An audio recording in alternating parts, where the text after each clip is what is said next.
model unit natin. Ito yung bahay natin with 66 square meters floor area. Then the lot area, kasama to guys, kasi 100 square meters yung lot area natin. So, ikutin muna natin yung garden. Yung laki, diba?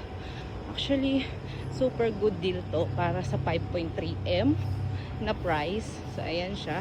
So, hanggang dyan yung property mo sa likod. Yan. Pasok tayo sa loob ng bahay, guys.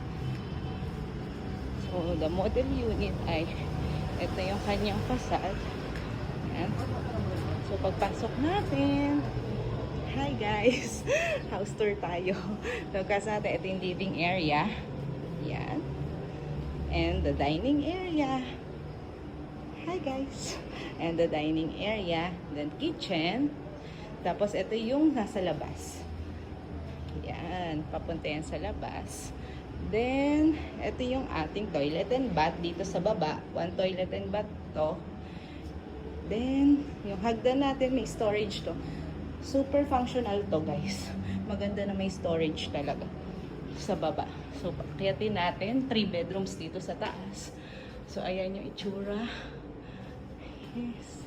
Ganyan yung finish ng atin. May tiles na to. Ng ating hagdan. So, bedroom number 1. Medyo luma na yung kanyang mga bedrooms natin, no? Kasi matagal na tong property, mga reopen units na lang to.